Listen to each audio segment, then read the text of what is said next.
দেখিছো এই দেখিব আপোনালোকে ভৱিষ্য মল্লিকা বুলি এখন এজন পণ্ডিতে খুব মানে ভিডিঅ' বিলাক দি থাকে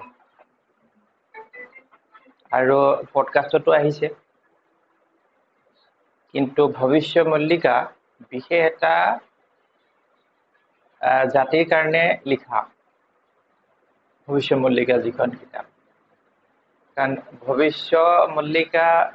আমাৰ মানে বৈদিক সাহিত্যৰ বহুত বস্তু তাত মানে সেইবিলাক তাত যিবিলাক আছে গ্ৰন্থ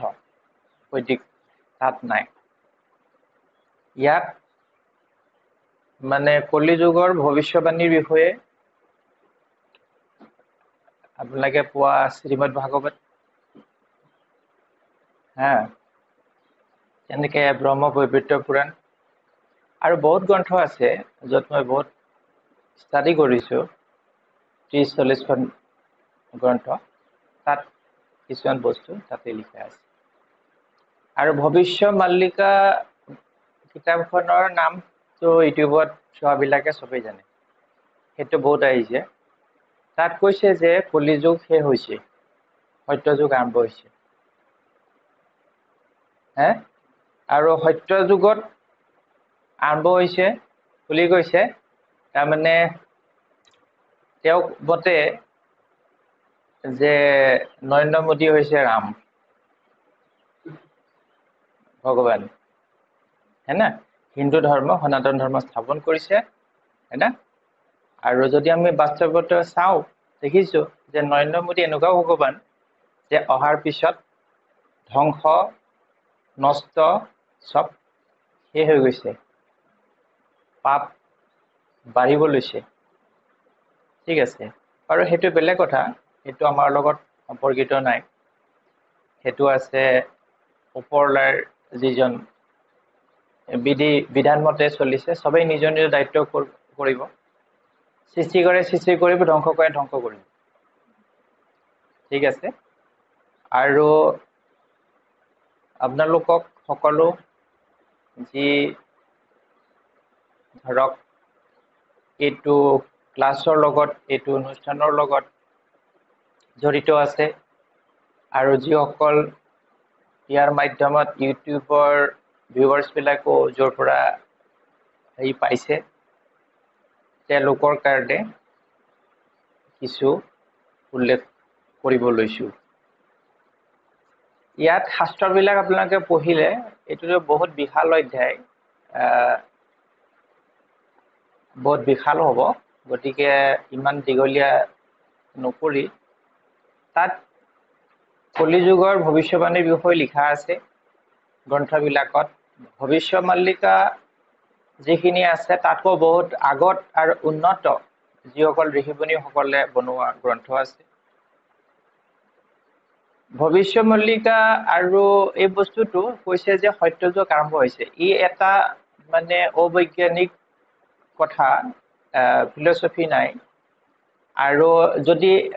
বহল দৃষ্টিকোণৰ পৰা আলোচনা কৰা যায় তেতিয়াহ'লে সেইখিনি অধ্যয়ন কৰিলে দেখা যাব যে সত্য যুগৰ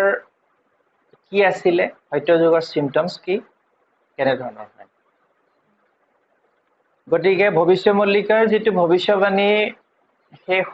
য'তে শেষ হৈছে সিহঁতি ভাবিছে যে ইয়াৰ পৰা সত্য যুগ আৰম্ভ হৈছে আৰু এটা সময়ত আপোনালোকে শুনিছিলে না খুব এইটো মানে গোটেই ৱৰ্ল্ডতে হৈছিলে এইটো যে মায়া কেলেণ্ডাৰটো মায়া কেলেণ্ডাৰ অনুসৰি 2012 চনৰ 12 ডিচেম্বৰত যে পৃথিৱী ধ্বংস হৈ যাব তাত বহুত কণ্ট্ৰভাৰ্চি হ'ল বহুত হেৰি হ'ল আৰু বহুত চিনেমাও বনিলে বহুত লক্ষ লক্ষ টকাও গ'ল আৰু বহুতে ভয়ো খালে গতিকে তেনেকে নহয় সেইটো 2012 চনৰ 12 যিখন হেৰি আছিলে সেইটোত তাৰিখত সেই মায়া সভ্যতাৰ যিখন কেলেণ্ডাৰ সেইখন শেষে হৈছিলে সেইটো পৃথিৱীৰ ধ্বংস শেষ হোৱাৰ কথা কোৱা নাই কাৰণ চবৰে এটা বনোৱাৰ এটা লিমিটেশ্যন আছে এটা সময়ত চবেই শেষ হয় ঠিক সেইদৰে ভৱিষ্য মল্লিকাত উল্লেখ কৰা কথাবিলাক যিখিনি আছে ইয়াতে শেষ হৈছে মানে এইটো যুগত যিখিনি লিখা আছে তাত সেইখিনি হে হৈছে কিন্তু বাস্তৱত যদি অধ্যয়ন কৰা যায় গৱেষণা কৰা যায় আৰু সৎ আৰু তত্ত্বদৰ্শী যি গুৰু আছে সন্তৰ দ্বাৰা এই বস্তুবিলাক আপোনালোকে পাব ইয়াত মানে কলি যুগৰ যেটো চলি আছে কলি যুগত যিখিনি সময় কিমান 48 লাখ নে কিমান আছিল মই পাহৰিছো সেইটো তাৰ 2 গুণ অধিক হৈছে দাপৰ ইয়াতকে 3 গুণ অধিক হৈ গল ত্ৰেতা তাতকে 4 গুণ অধিক হৈ গল সত্য যুগ আৰু এই 4 যুগৰ যেটো ক্ৰম সেই ক্ৰমটোত এই যেটো কলি যুগে अंतिम আকৌ পুনৰ হেতু সত্য যুগ আৰম্ভ হ'ব কিন্তু পাৰ্থক্যটো হল এইখিনিতে যদি অধ্যয়ন কৰা যায় সত্য যুগত শেষৰ ফালে ৰাৱণ আহিলে ৰাৱণৰ পিছত কি হল ৰাম জন্ম হল হেনা তাৰ পিছত তেতিয়া পৰা এটো আমি এটা যুগ মানে এটো ত্ৰেতা হল তাৰ পিছত ৰাম যোৱাৰ পিছত যিখিনি সময় চলিল এটা কাল সময়ৰ মাজেদি ক্ৰম চলিলে তাৰ পিছত দাপৰ হল ঠিক আছে শ্ৰীকৃষ্ণৰ মৃত্যুৰ পিছত দাপৰৰ পিছত আহিলে এই কলি যুগত কি হ'ব মানে ভগৱান বিষ্ণুৱে পালন কৰ্তাই अंतिम পৰ্যায়ত যে কৈছে না ভগৱানৰ নাম লব লাগে বুলি ৰাম কৃষ্ণ এই লাষ্টত লব লাগিব নাম তেও ভগৱান বিষ্ণুৱে अंतिम পৰ্যায়ত আহিব আহি শাস্ত্ৰবতে তেও গুজৰাটৰ ফালে এখন সম্বৰপুৰ মানে ভিলেজ আছে গাঁওখন আছে তাত ব্ৰাহ্মণ এটা পৰিয়ালৰ জন্ম হ'ল হা কেতিয়া শুনিছে কথা নাই তাত জন্ম হ'ব ব্ৰাহ্মণৰ পৰিয়াল সম্বলপুৰ ভিলেজ আৰু তেওঁৰ যেটো লক্ষ্মী তেও আহিব শ্ৰীলংকাৰ পৰা শ্ৰীলংকাৰ লক্ষ্মীৰ জন্ম হ'ব তেওঁৰ নাম আছিল মই পাহৰিছো মোৰ অলৰেডি এখন কিতাপ মই বহুত অধ্যয়ন কৰি লিখা হৈছিল কিতাপখন অলৰেডি ইমপ্ৰেছত আছে কাম হোৱা নাই তাত হ'ব আৰু তেও কি কৰিব কৈছে যে বগা মানে কাপোৰ ড্ৰেছ পিনিব আৰু বগা ঘোৰা আৰু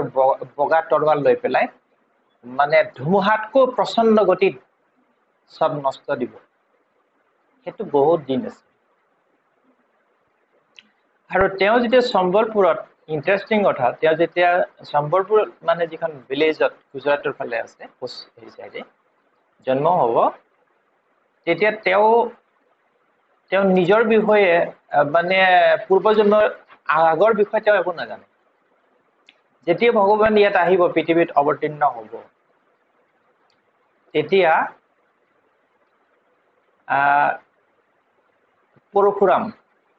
পৰশুৰাম এটা তেও পৰ্বতত মানে পৰ্বত আকাৰে ধ্যানত আছে আৰু প্ৰতিটো যুগত পৰশুৰাম আহে ৰামকো পৰিচয় কৰাই দিছিলে ঠিক আছে পৰশুৰাম আহিব পৰশুৰাম হ'ব মানে এই কলকি যেটো অৱতাৰ মানে কলি যুগত কলকি অৱতাৰটো ভগৱান বিষ্ণু যেটো অৱতাৰ ল'ব সেই অৱতাৰটোৰ বিষয়ে এক অৱগত থাকিব যেতিয়া তেও জন্ম হোৱাৰ পিছত এটা ডাঙৰ দীঘল হ'ব তেতিয়া পৰশুৰাম আহিব পৰশুৰাম হ'ব কলকিৰ প্ৰথম গুৰু আৰু পৰশুৰামে তেওক মাৰ্গদৰ্শন কৰিব কাক কৰিব কৃষ্ণ নহয় এই কলকি হেতু বেলেগ কৃষ্ণৰ লগতো মতলবই নাই ৰামৰ লগত মতলবই নাই আসল যেটো মানে অৰিজিন সেইজন হৈছে বিষ্ণু তাৰ পৰা গতিকে তেওক মানে পৰশুৰামে প্ৰথম গুৰু হ'ব তাৰ পিছত ক'ব যে যিজন মূল শক্তি ভগৱান শিৱক তুমি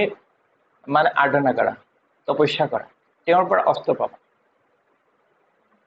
তেওঁৰ পৰা অস্ত্ৰ ল'ব ঘোঁৰা আৰু এখন বৃহৎ ডাঙৰ তৰোৱাল তাৰপিছত সব এফালৰ পৰা ধ্বংস কৰি যাব আৰু সেইকাৰণে সেইটো সমস্ত মানে পৃথিৱী নষ্ট পাই যাব সব শেষ হ'ব কোনো বাচি নাযাব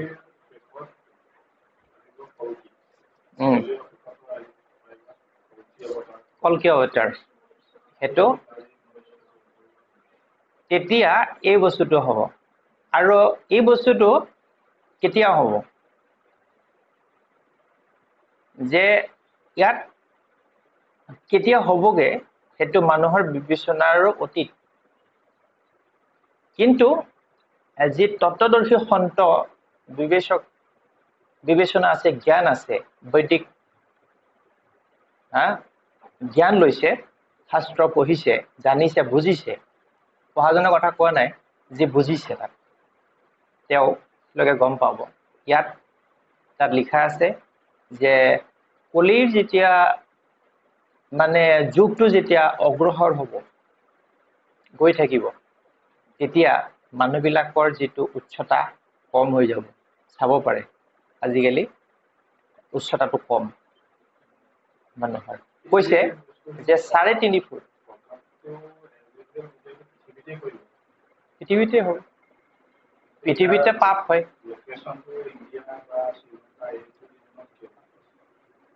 সেইটোনো ক'ত আছে পৃথিৱীত নাই জানো ইয়াৰ পৰাই সব হ'ব আমাৰ কাৰণে দিগদাৰ আপোনাৰ কাৰণে দিগদাৰ আমাৰ কাৰণে দিগদাৰ কেলে গুৱাহাটী যাওঁতে আমনি লাগি যায় গাড়ী চলাই কাৰণ আমাৰটো হৈছে এবেগিতে মানুহ আমি আগৰ ঋষিমুনিসকলে যেতিয়া যিসকল অধ্যয়ন আৰু গৱেষণাৰ পৰা গম পোৱা গৈছিলে আমাৰ শাস্ত্ৰজ্ঞসকলে যে সত্য যুগত মানুহবিলাক 24 হাত 30 হাত আছিলে চিন্তা কৰক এটা কিমান ডাঙৰ হ'ব তাৰমানে ইয়াৰ পৰা এটা ভৰি দিলে বেঙেনাঘাট পৰিব সেইটো ভৰি আৰু আগৰ মানুহবিলাকো যিবিলাক আছে চাব কিমান ডাঙৰ আৰু বৰ্তমান সেই বস্তুটো যদি চাই লাষ্টত গৈ 3.5 ফুট হ'বগৈ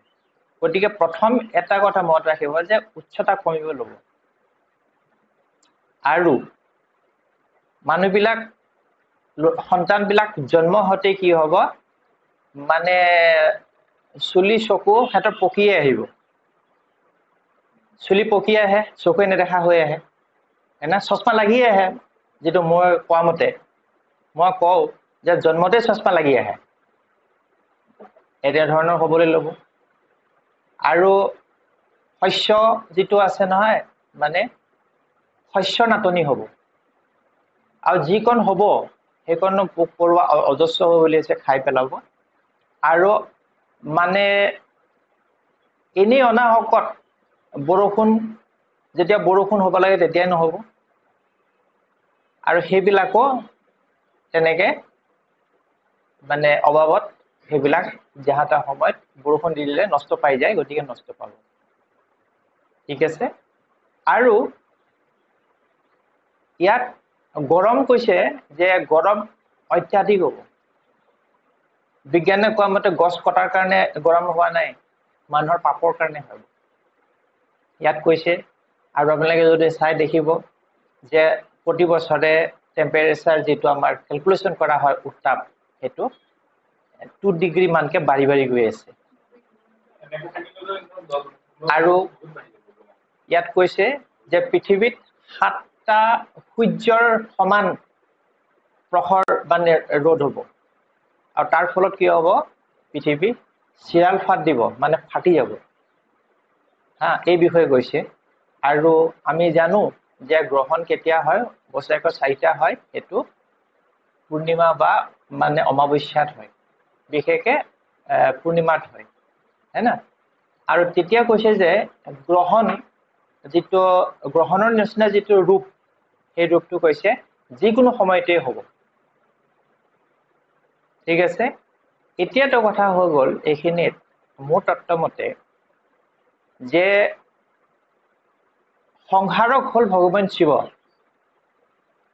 সংহাৰক হৈ গ'ল ভগৱান শিৱ মানুহৰ যেটো কৰ্ম সেইখিনিক যেতিয়া যে যত জীৱ তত শিৱ, শিৱৰ অবিহনে সকলো হব, তেওঁৱে আচল মূল গৰাকী। জন্ম আৰু মানে মৃত্যুৰ যিটো সামৰণিটো তেওঁৰ হাতত, তেওঁৰ দায়িত্ব আছে। সেইকাৰণে কি হ'ব, মানুহে যি কৰ্ম কৰিব, সেই কৰ্মখিনি যেতিয়া মানুহে যি কৰ্ম কৰিব, মানুহৰ কাৰণে যি পাপ হ'ব, মানুহে কৰ্ম কৰিব, মানুহেতো ইটো মানুহৰ কাৰণে সিটোৰ কাৰণেতো পাপেই কৰিব। তেতিয়া কি হ'ব, তেওঁ ক্ৰোধান্বিত হ'ব। ক্ৰোধান্বিত যেতিয়া হ'ব, তেতিয়া তেওঁ তাণ্ডৱ লীলা কৰিব। যেতিয়া তাণ্ডৱ লীলা কৰিব, তেতিয়া পৃথিৱীৰ সমূল অঞ্চল ধ্বংস নাপায়, কিন্তু মানে ধ্বংস আৰু গ্ৰাসত চলিব, ত্ৰাহি ত্ৰাহি হৈ যাব। আৰু যদি চোৱা যায়, এটা কথা মন কৰিবলগীয়া, এখন ঘৰত মূল মানুহজনে, ঘৰৰ গৰাকীয়ে যদি পাপ কৰে, তেতিয়াহ'লে তেওঁৰ পৰিয়ালত থকা যিকেইটা প্ৰাণী, সেইকেইটাই পাব মানে কষ্ট, দুখ আৰু পীড়া। আৰু সেইটো ইটো জেনেৰেশ্যনৰ পৰা সিটো জেনেৰেশ্যনলৈকে যাব। কিন্তু এখন দেশত এজন যদি মানে ৰজাই, যদি মন্ত্ৰীয়ে পাপ কৰে, জনতাৰ ওপৰত যদি শোষণ অত্যাচাৰ কৰে, তেতিয়াহ'লে কিন্তু সমগ্ৰ দেশে ভুগিব। আৰু যেতিয়া সমগ্ৰ দেশে ভুগিব, সমগ্ৰ মানৱ জাতিয়ে যেতিয়া ভুগিব, তেতিয়া সেইজন মহাৰুদ্ৰ ক্ৰোধিত হৈ যায়। আৰু তেওঁ তেতিয়া এই প্ৰখৰ ৰ'দ সৃষ্টি হ'ব, উত্তাপ হ'ব, মানুহ মৰিব লাগিব, হয় না, ভূমিস্খলন হ'ব, দুৰ্ঘটনা হ'ব, যিকোনো কিছুমান প্ৰাকৃতিক বিপৰ্যয় হ'ব। আৰু যদি লক্ষ্য কৰিছে নে নাই আপোনালোকে, যেতিয়া কৰোণাৰ সময়ছোৱাটোত যেতিয়া মানে ৰজাই আৰু সেইখিনি শাসন কৰোঁতাই যেতিয়া মানুহক নিষ্ঠুৰভাৱে হত্যা কৰিছিলে, হেৰিয়াত হত্যা এক প্ৰকাৰৰ, গংগাত পেলাই দিছিলে, মানুহ হেৰি দিয়া নাছিলে, মানে মানুহৰ ভিতৰৰ যন্ত্ৰটো মানে তাত এমটি খালী পোৱা গৈছিলে। আৰু তেতিয়া পৃথিৱীত ঠায়ে ঠায়ে কি হৈছিলে, ঘূৰ্ণী বতাহ কিবা এইবিলাক কিমান প্ৰাকৃতিক কিছুমান বিপৰ্যয় আহিছিলে। ইয়াৰ কাৰণটো এইটোৱেই, আমিহে নাজানো কি হৈছে। কিন্তু সেই যিটো ৰজাই যিটো প্ৰজাৰ ওপৰত নিৰীহ প্ৰজাৰ ওপৰত যেতিয়া শাসন শোষণ অত্যাচাৰ কৰিছিলে, তেতিয়া সেই ৰুদ্ৰই তাণ্ডৱ কৰিছিল। আৰু সেই তাণ্ডৱৰ ফলস্বৰূপেই মানে প্ৰাকৃতিক বিপৰ্যয়বিলাক সৃষ্টি হৈছিল। আৰু কৰোণাৰ আগে আগে আপোনালোকে পাব নিউজত যে এটা এটুকুৰা কিবা জুই নিচিনা, অগ্নিপিণ্ডৰ নিচিনা এটা বস্তু আহি আছিলে বুলি কৈছে। সেইটো কোন আহিছিলে, তাৰ উত্তৰ কাৰো লগত নাই। সেইটো কাল আহিছিলে, এইটো যে দেখি তেওঁৰ মানে এটা অংশ নিৰ্গত হৈছিল। তেওঁ গম পাইছিলে যেতিয়া এতিয়া পৃথিৱীত জীৱৰ ওপৰত অত্যাচাৰ শোষণ হ'ব, অত্যাচাৰ মানে অনাচাৰ হ'ব। গতিকে এনেধৰণৰ কথা। আৰু সেই হিচাপত এইবিলাক যে হত্যা, হিংসা, লুণ্ঠন যে যিবিলাক হৈছে, এইবিলাক মানুহে কৰা যিটো কৰ্ম পাপ, ইয়াৰ ফলস্বৰূপেই মানুহে ভুগিব লাগিব, দুখ দুৰ্দশা আঁতৰি যাব। আৰু ৰহস্যময়ী কথা কিছু, এতিয়া AI টেকনলজি, ছেটেলাইট আৰু কত কি বস্তু ওলাইছে। আৰু এইভাগে কলি যুগৰ শেষৰ ফালে বহুত আগত মানে চূড়ান্ত পৰ্যায়ত পাই যাবগৈ। তেতিয়াহে ভগৱান বিষ্ণুৱে কল্কি অৱতাৰ ওলাই বাধ্য হ'বগৈ। আৰু বৰ্তমান সময়ত আপোনালোকে দেখিছে যে ৰজাই উচ্ছেদ কৰিছে না, নিৰীহ জনতাৰ ওপৰত মানে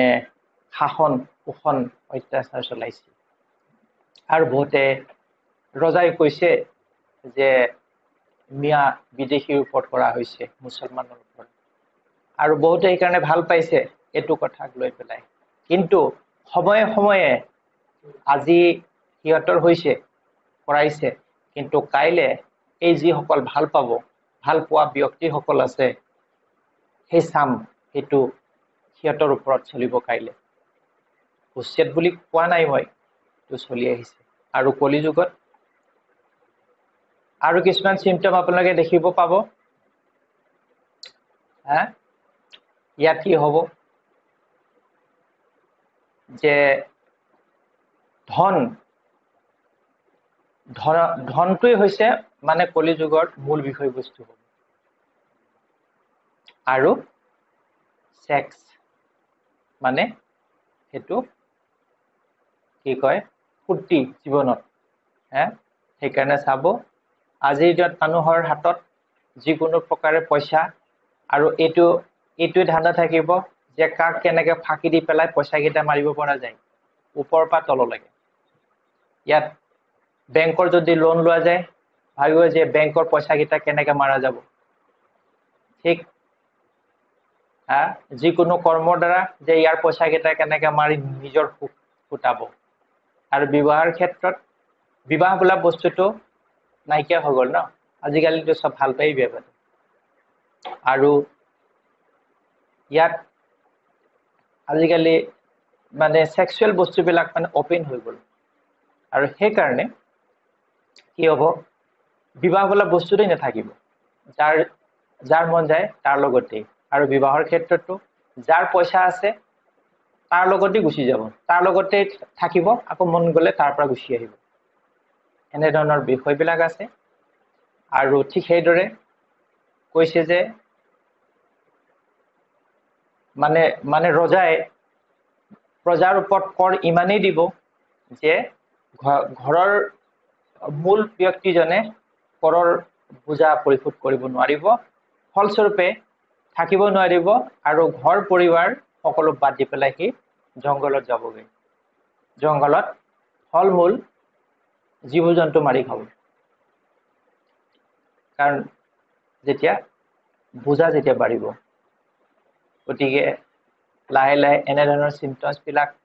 আপোনালোকে দেখিবলৈ পাব প্ৰতি বছৰে সেইটো বাঢ়ি আছে বাঢ়ি গৈ থাকিব তাপ উত্তাপ হেনা আৰু মানুহৰ যিটো ৰোগ ব্যাধি তাৰ পৰা মুক্তি নাপায় ৰোগ ব্যাধি থাকি যাব আৰু এটা বিষয়বস্তু হ'ল কি চাব যে ভগৱান কৈছে কলিযুগত যে কলিযুগৰ শেষৰ ফালে মুঠ জনসংখ্যাৰ 25% ব্যক্তিয়েহে ভাবিব যে ভগৱান বুলি কিবা এটা বস্তু আছে আৰু এইবিলাক এষ্ট্ৰলজি হওক শাস্ত্ৰ ভাগৱত হওক এইবিলাক কি কৈছে যে মানুহে এইবিলাক বিশ্বাস নকৰা হ'ব ইয়াৰ পৰা বিলুপ্তি হৈ যাব আৰু ধৰ্মৰ নামত যিসকলে সেইটোতো কৈছেই যে ধৰ্মৰ নাম ব্যভিচাৰ হ'ব আৰু যদি চোৱা যায় ব্ৰাহ্মণ শ্ৰেণীটো আগত ৰজাৰ ৰাজকাৰ্যৰ লগত জড়িত আছিল য'ত ৰজাক মাৰ্গদৰ্শন কৰে মানে পূজা এনেকুৱা ধৰণৰ কাম পাতে আৰু সেইটো কি হ'ল সেই ব্ৰাহ্মণ শ্ৰেণীটো ৰজাৰ ৰাজকাৰ্যৰ পৰা পৃথক হৈ গ'ল আৰু ফলস্বৰূপে এতিয়া ব্ৰাহ্মণে কি কৰে পইচা খাবতো লাগিব গতিকে পইচাৰ ক্ষেত্ৰত সেই ধৰ্মৰ বেপাৰ কৰে নাম পূজা কিবা কিবি কৰিলে পইচা ল'ব সি মাৰিব চেষ্টা কৰিব যিকোনো প্ৰকাৰে গতিকে এনে ধৰণৰ কিছুমান বিষয় আছে আৰু এইবিলাক সেইকাৰণে দেখিব আজিকালি ইউটিউব মানে যিটো ছ'চিয়েল মিডিয়াত তাতো যি মন যায় যি আহে বছ তেনেকেই তাতে শাস্ত্ৰই হওক জ্যোতিষেই হওক তেনেকুৱা ধৰণৰ যিকোনো বিষয়ে হওক যাৰ যি মন যায় তেনেকে সেইবিলাক তেওঁলোকে প্ৰকাশ কৰিবলৈ ল'ব আৰু ইয়াত কৈছে যে যি তাত শাস্ত্ৰত লিখা আছে যে ব্ৰাহ্মণৰ চিনটো কেৱল মানে লগুণডালতে থাকিব তাৰমানে তাৰ লগত জ্ঞান নাথাকে গতিকে যি শাস্ত্ৰৰ বিষয়ে 2-4টা শ্লোক টানি মাৰিব পাৰিব তাকে ভবা যাব যে ইয়ে ভক্তিবান মানুহ আৰু কৈছে যে মানুহে গা নুধুব আৰু গা ধুই অহাটোৱে জানিব যে পবিত্ৰ আৰু শুদ্ধ মানুহ আৰু ঠিক সেইদৰে যে ফুট এটা লৈ পেলাই যদি আহি যায় জানিব যে ইয়াতকৈ আৰু ভক্তিবান নাই গতিকে এনেধৰণৰ কিছুমান বিষয় চিম্পটমছ বিভিন্ন শাস্ত্ৰত প্ৰতিখন শাস্ত্ৰত লিখি থৈ গৈছে ঠিক একেবিলাক বিষয়ে আৰু তেতিয়া এই ভাগে কলিৰ যিটো যুগ আছে অগ্ৰগতিত আৰু এটা এইটো ঠিক বৰ্তমান সময়ত মই ভাবো যে 2000 চনত ঠিক 5000 বছৰ মানে কলি যুগৰ এইটো শেষ হৈছে সেইটো ক'ৰ পৰা হিচাপ হৈছিলে মানে আদি শংকৰাচাৰ্যৰ 5000 বছৰ পিছৰ পৰা ধৰা হৈছিল তেওঁ কেন্দ্ৰ কৰি ক্যালকুলেশন আৰু সেই হিচাপত এতিয়া সুন্দৰভাৱে কলি যুগৰ এই চলি আছে আৰু ইয়াত কৈছে যে নিম্ন শ্ৰেণী নিম্ন জাতিৰ ব্যক্তিয়ে ৰজা হ'ব আৰু পশ্চিমৰ পৰা এজন ৰজাই ধ্বংসৰ পথত লৈ যাব পশ্চিমটো মানে গুজৰাট আছে গতিকে হেতু আছে আৰু মোদীৰ বিষয়ে লিখা আছে হেৰিয়াত কোনো এখন গ্ৰন্থত ক'ৰবাত মন্দিৰত আছে বুলি কৈছে চেহেৰা হুবহু গতিকে আমি সেইকাৰণে মোদীক আৰম্ভণি বুলি ভাবিম শাস্ত্ৰ যেতিয়া অধ্যয়ন কৰিব যেতিয়া ভগৱান যেতিয়া বিষ্ণুৱে যেতিয়া কৃষ্ণ অৱতাৰ লৈছিলে তেতিয়া পৃথিৱীত পাপ যেতিয়া অধিক হ'ল তেতিয়া তেওঁ কৃষ্ণৰ ৰূপত অৱতীৰ্ণ হৈছিল কৃষ্ণ যেতিয়া অৱতীৰ্ণ হৈছিল পৃথিৱীত তেতিয়া পৃথিৱীত মানে সুগন্ধি হৈছিল আৰু যেতিয়া ভগৱান কৃষ্ণ যেতিয়া পৃথিৱীৰ পৰা গুচি গৈছিল তেতিয়া বসুমতীয়ে কৈছিল যে প্ৰভু আপোনাৰ চৰণ স্পৰ্শত যে মানে তৃপ্তি আৰু সুখ মোৰ বোজা মানে কম হৈ গৈছিল এতিয়া আপুনি যোৱাৰ পিছত মোৰটো বহুত কষ্ট হ'ল গতিকে সেইকাৰণে যি যুগৰ পুৰুষ যুগৰ ব্যক্তি যি পবিত্ৰ পুণ্য ব্যক্তি তেওঁৰ সেইকাৰণে চৰণ স্পৰ্শ য'ত পৰিব তাত মানে সুবাস তাত সুখ শান্তি সমৃদ্ধিৰ হেৰি বব সেই ডিফাৰেন্স আহি আছে এইটো ঠিক আজিৰ যুগতো সামান্য মানে 0.01% পৃথিৱীত এতিয়াও ভাল মানুহ আছে পুণ্যৱান ব্যক্তি আছে ফলস্বৰূপে এতিয়াও কন্ট্ৰলত আছে কাৰণ মোৰ যিটো মই ভাবো মোক বেলেগে ভাবিব নালাগে মই এইটো কাৰণে ভাবো যে তেওঁৰ যদি মই হেৰিয়াত থাকো মই নিয়মত থাকো তেতিয়াহ'লে মোৰ মতে তেওঁ কাম কৰিম নহয় জানো যদি মই বিচলিত হৈ যাওঁ তেতিয়াতো মোৰ মতে কাম নচলে না আৰু সেই বস্তুটো সেইটো হৈছে জ্ঞান মানে আজি সমগ্ৰ মানৱ জাতিয়ে ভাৰতবৰ্ষত মোদীক প্ৰধানমন্ত্ৰী হিচাপে হিমন্ত বিশ্বক হেৰি হিচাপত দিছে আৰু মোক এমুঠিমান মানুহে মোক গুৰু বুলি হয় না তেওঁলোকে মোক সন্মান কৰে গতিকে মোৰ এইটো যিটো পদ এই পদটো মই শুদ্ধ আৰু সত্যৰ দিশত ধৰি ৰখাটো হৈছে মোৰ কাম যদি মোদী হিমন্ত বিশ্ব আৰু মই যদি পাপ কৰোঁ তেতিয়াহ'লে কিন্তু ইয়াৰ পৰিণাম আৰু ভয়ানক হৈ যায় কিয়নো যদি মই গুৰু হিচাপে মানিছে মোৰ যদি জ্ঞান তত্ত্ব নাথাকে তেতিয়াহ'লে কি হ'ব মই তেতিয়া মানুহক ভুল বাটত নিয়াব লাগিব আজি 70 জন মান যি আমাৰ ষ্টুডেন্ট আছে হেতক যদি মই ভুলকে শিকাও তেতিয়ালে হেতে কি কৰিব হেতৰ জীৱনত 70 লাখ মানুহক মিসগাইড কৰিব লাগিব নকৰিব যদি মই ঠিকমতে দিয়াব পাৰো তেতিয়ালে কি হ'ব 70 লাখ মানুহ কিন্তু তাৰ পৰা উপকৃত হ'ব নহয় মানুহ হ'ব গতিকে সেইকাৰণে হেবিলাক কিছুমান দায়িত্ব আছে আৰু আজিকালি নাই ভাল মানুহ হেতু চুট হৈ গৈছে আৰু এটা কথা বস্তু মই এটাও দেখিছো কলি যুগত কি আছে যিটো বস্তু সঁচা শুদ্ধ সত্য প্ৰবিত হেতু যুগৰ গৰাকীয়ে কি কৰে তাক দমাই ৰাখে হা এই কাৰণে দমাই ৰাখে তাক যিকোনো বাগান ভাল মানুহটো জেলত যাবলগীয়া ভাল মানুহটোক মানুহে নিন্দা কৰিবলৈ লয় কাৰণ কলিয়ে হেতক সেইভাগে পৰিচিত কৰে আজি চাইছো যে যিখিনি মোৰ কিতাপ আছে সেইখিনি কিতাপ মই বহুত চেষ্টা কৰিছো মই কিন্তু নাই আজিও দুখন কিতাপ আজিও প্ৰকাশ হোৱা নাই আৰু বাকি যিখিনি কিতাপ ওলালে সেইখিনিও ঠিকমতে মাৰ্কেটত নাই যৰ পৰা মানুহে সঠিক ৰাস্তা পাব আৰু ঠিক ইউটিউবত যিবোৰ ভিডিঅ' আছে সেইবিলাক চোৱা মানুহ সংখ্যাও কম আৰু যিবিলাক মানুহে যিবিলাক ইউটিউবত কোনো কথা নাই পৰিয়ালত গিয়েকৰ সৈতে ক'বাত ফুৰিবলৈ গুচি গ'ল কেমেৰা লৈ গুচি গ'ল আৰু কি কৰিলে ক'ত গা ধুলেগে ক'ত কি কৰিলে ক'ত দেই কৰিলে বস তাত চাব হাজাৰ হাজাৰ লক্ষ লক্ষ ভিউৱাৰ্ছ হা মই চিন্তা কৰিম হা আজি গাড়ী এখন আনিব গৈছো আজি গাড়ী এখন ল'ম গতিকে আৰু আৰু চাব গ'লে ক'বলৈ বেয়া লগা পৰিতাপৰ কথা কিন্তু সেইবিলাকেই মানুহ যিবিলাকে তেনে তেওঁলোকৰ চিন্তাৰে তেনে ব্যক্তিক ৰজা হিচাপত মুখিয়াল হিচাপত গুৰু হিচাপত মানে ফলো কৰি আছে অনুসৰণ কৰি আছে যিটোৰ ফলস্বৰূপে সিহঁতৰতো নাইতো নাই একো নাই হা সি বাকী মানৱ জাতিও নষ্ট আৰু ধ্বংসৰ পথত নিছে নহয় জানো কাৰণ মানি লৈছো যে মই কাৰোবাক মই বেয়া পাওঁ আপুনি বেয়া পায় কিন্তু তাতকৈ আন কিছুমান